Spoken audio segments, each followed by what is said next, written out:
Sveicināti kolēģi, sveicināti, kurus pazīst, kuriem esmu kopā strādājis jau ilgstoši un kurus redz varbūt pirmo reizi.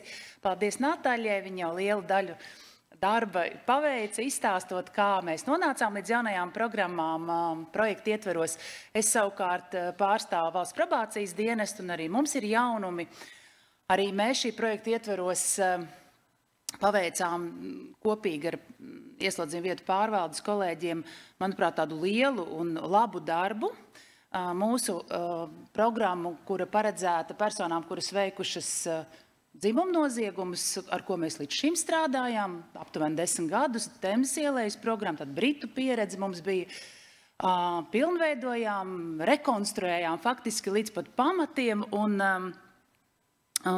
šobrīd mums ir programma, ar kuru es lepojos, un tā ir mūsu jaunā programma Pārmaiņu ceļš. Pārmaiņu ceļš 1 un Pārmaiņu ceļš 2. Tātad Pārmaiņu ceļš 1 ir īstenošanai sabiedrībai, probācijas dienesta ietveros savukārt Pārmaiņu ceļš 2. Šīs programmas daļa īstenošanai ieslodzījuma vietās. Ja? Un šī ir tā sasaiste, kas palīdz arī ievērot šo te pēctecību, kā ieslodzījuma vietā, ja klients piedalās programmā, tad vēlāk viņš bieži vien kļūst par probācijas klientu, jo ir soda izpilde, kas turpinās probācijas dienesta ietvaros, un šos klientus iespējams mēs satiksim arī mūsu programmā Pārmaiņu ceļš, kur tiek īstenota probācijas dienestā, un tādā veidā nostiprinam šīs programmas iegūtās prasmes, zināšanas un tās terapeitiskās intervences, ko ir izdevies paveikt ieslodzījuma vietas kolēģiem. Bet mūsu programma Pārmaiņu ceļš 1 darbojas autonomi probācijas dienestā. Mūsu lietu vadītāji nosaka šo pienākumu piedalīties probācijas programmās. Un kā tie, kas ilgāk strādā un arī zina un atceras, ka savulaik pienākums probācijas programmās piedalīties tika noteikts tiesas ietveros, savukārt jau labu laiku to dara mūsu klientu lietu speciālisti, probācijas programmas speciālisti, un tas ir atbildīgs lēmums. Un līdz ar to bija ļoti svarīgi arī saprast, kā tad šī programma strādās un kāda būs šī mērķa auditorija, un lai mēs precīzi piemērotu instrumentus, tad arī precīzi mēs darījām visu iespējamo, lai šo jauno programmu pilnveidojot, izstrādātu gan mūsdienīgajā tādā pieejā balstītu, kā jau es teicu, šie pierādījumos balstīta prakse, ko arī iepriekš Krišs minēja, kā tādu bāzes elementu. Un programmu esam jau licenzējuši uz 3 gadiem, 22. gadā, tad pabeidzām šo pilnveidi, un programma jau strādā. Programmas moto ir pārmaiņu noslēpums, ir nevis koncentrēt visu savu enerģiju cīņai pret veco, bet gan uz jaunā veidošanu. Ja? Sokrāta teiktais. Un šī glezna nav no grupas nodarbības, tas ir Sokrāts, ja, tā tad jau labu laiku atpakaļ šī ziņa tika nesta gaismā, un arī mēs pie tā pieturāmies, ja agrāk mēs vairāk fokusējāmies uz noziegumu analīzi, uz šo par un ap noziegumu ļoti daudz laiku veltījām šajā terapeitiskajā procesā, tad tagad, balstoties jaunākajos pētījumos un pierādījumos balstītajā praksē, mēs zinām, ka ir svarīgi runāt par aktuālo, ir svarīgi novērtēt riskus, kā jau es teicu, ir svarīgi precīzi piemērot instrumentu tiem cilvēkiem, kuriem tas patiešām ir nepieciešams, kuriem tas var būt efektīvs. Un tas virsmērķis ir tātad mazināt risku veikt dzimumnoziegumus, aizsargājot līdz ar to upurus vai reizēm mēs sakām arī izdzīvojušos, ja. Un programmas misija ir veikt šo terapeitisko grupas darbu, palīdzēt saskatīt iespējas veikt pārmaiņas dzīvē. Un, lai to paveiktu, kādas tad ir metodes? Tas, ko mēs esam papildinājuši un tas, ko mēs esam pārbaudījuši vēlreiz, veidojot šo teorētisko bāzi, tas, kas strādā. Ja? Mēs zinām, ka pasaulē balstās pieejā, kas strādā. Tātad kognitīva behaviorāla teorija, jeb terapija, ja šī pieeja strādā darbā ar personām, kuras veikušas dzimumnoziegumus, un uz šīs teorijas bāzes arī ir veidota mūsu jaunā programma pārmaiņu modelis, lielākā daļa zina, par ko iet runa. Mēs arī novērtējam klienta tā brīža motivāciju un tā brīža viņa redzējumu par savu pārmaiņu iespējamību, ticību savām pārmaiņām, un mēs kā programmu vadītāji un savukārt probācijas speciālists kā lietas vadītājs palīdz motivēt šo klientu pārmaiņām, un tas ir tāds ilgstošs process, faktiski visu uzraudzības periodā. Finkelhora modelis mums nāk līdz jau no iepriekšējās programmas, un tas ir ceļš uz noziegumu, bet atceramies, ka mēs vairāk fokusējam savu uzmanību uz to, kas notiek cilvēka dzīvē pirms noziedzīgā nodarījuma, jo pats noziegums ir aizberga redzamā daļa, tā ir uzvedība, kura ir dažādu faktoru kopums, kur ir noticis faktiski jau notikums, līdz kuram ir iets pietiekami ilgs ceļš, un mēs vairāk lūkojamies saprast, kas tad ir šajā ceļā bijis klientam, kas viņu ir novedis pie nozieguma, un kā tagad viņa dzīvē tas izskatās, kāda viņa dzīve ir aktuālajā periodā. Riska vajadzība atsaucīguma modelis arī jau zināms un praksē pielietojams, jau kolēģi teiktais par riska novērtēšanu, tātad pirms klients tiek iesaistīts programmā, viņam rūpīgi tiek veikta šī izpēte, riska novērtējumu, un vajadzību līmenis tiek apzināts, un mēs programmā arī iesaistām klientus, kuri ir vidēja un augsta riska, jo arī pētījumi liecina, ka vidēja riska klientiem un augsta riska klientiem tā efektivitāte ir krietni labāka. Ar zema riska klientiem nav vajadzības tik intensīvi strādāt, un savukārt ļoti augsta riska klienti, ja tādi akūti, tad tur arī ir citas metodes.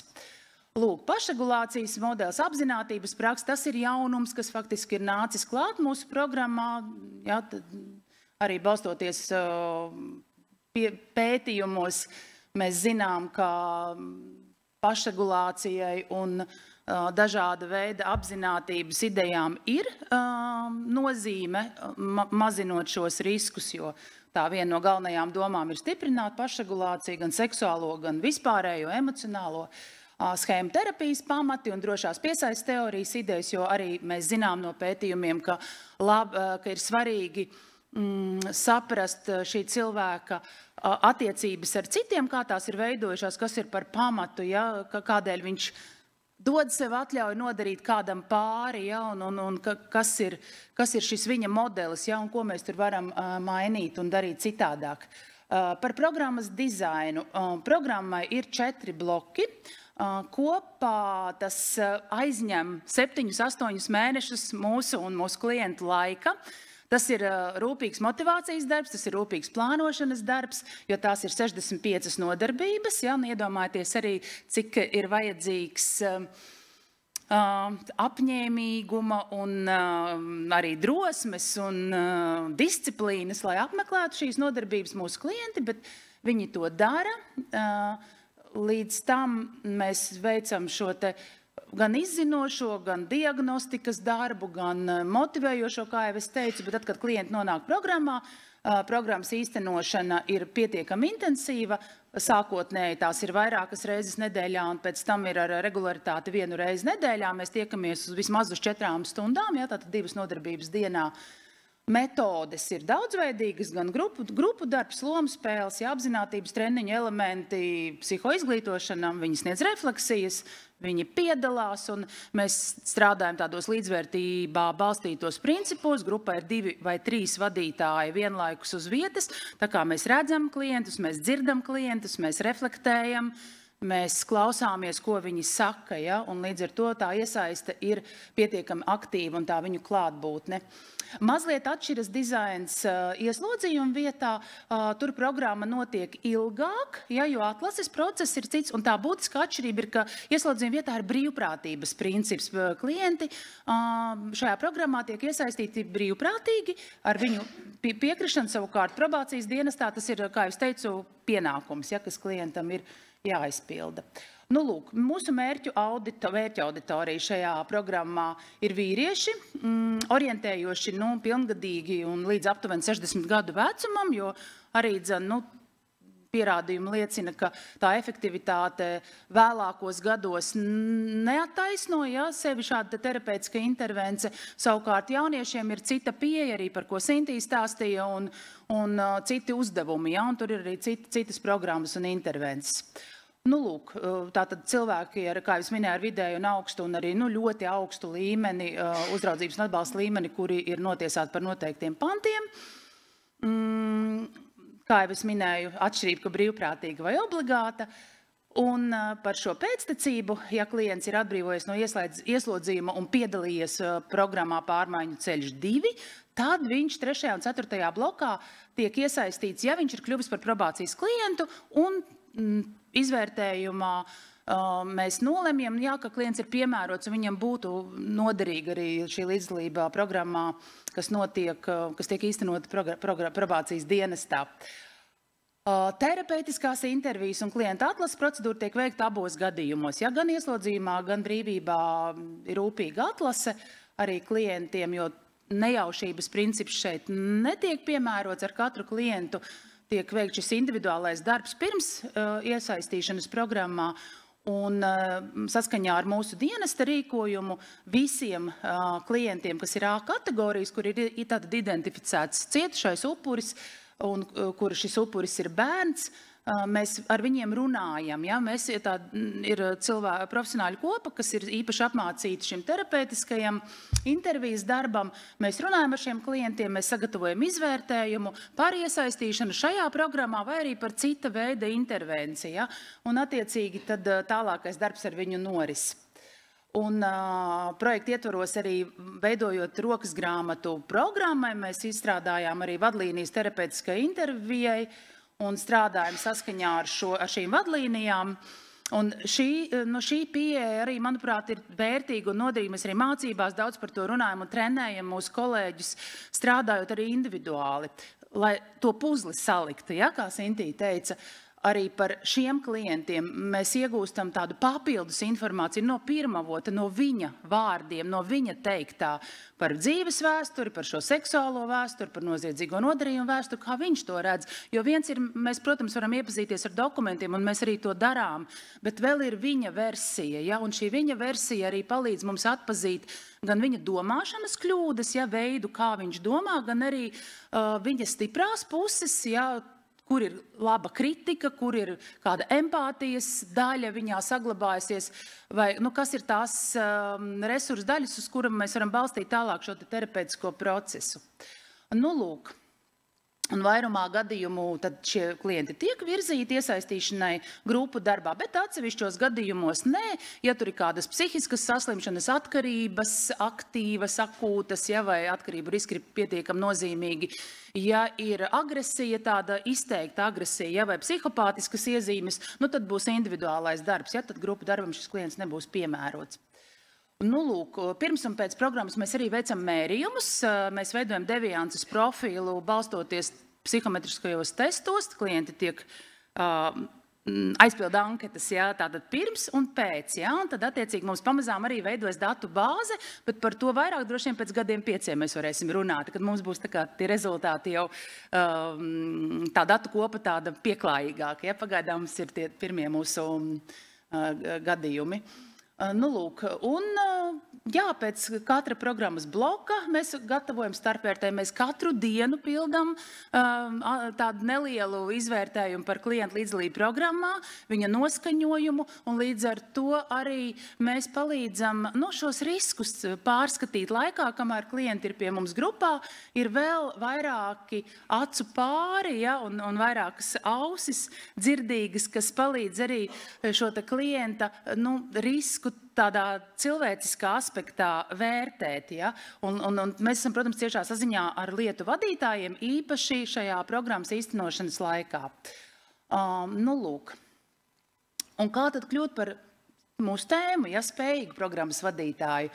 Par programmas vadītāju kandidātu sākotnēji var kļūt, ja ir vismaz 2 gadu pieredze probācijas dienesta darbā, specializējoties jau ar šiem cilvēkiem, kuri veikuši dzimumnoziegumus klientiem. Tad notiek novērtēšanas process, atlase. Tas ir diezgan tāds rūpīgs darbs, ja arī mūsu kandidāti piedalās ar savām domām, prezentācijām, ar savu uzskatu sistēmu, kā viņi redz. Un tad notiek mācību process. Mēs esam apmācījuši arī šajā gadā, jā, pagājušā gada nogalē kolēģis, tas ir 5 nedēļu treniņš ar aktieri, ja, visi uztrenēt, cik tas ir iespējams tādā demo versijā, ja, šīs te prasmes, un tad ir tātad iespēja jau piedalīties programmā. Programmu vada 3 speciālisti, kā jau es minēju. Vismaz viens no tiem ir ar ilgstošu pieredzi, un pārējie 2 varētu būt arī tā kā tikko mācījušies. Ja? Tad mēs to saucam par ko-vadītājiem. Ja? Ir vadošais programmu vadītājs, kurš uzņems to atbildību par visu procesu, un ko-vadītājs, kurš mācās, ja? Kurš praktizējās līdzi kopā ar mūsu pieredzējušiem ekspertiem programmu īstenošanā. Nu, lūk, un šobrīd mēs esam jau pabeiguši vienu Rīgas grupu, ja klienti ir jau izgājuši vienu jauno šo te programmu, un ieslodzījumu vietās Cēsīs, Liepājā, Daugavpilī ir pārmaiņu ceļš 2 sācis savu dzīvi.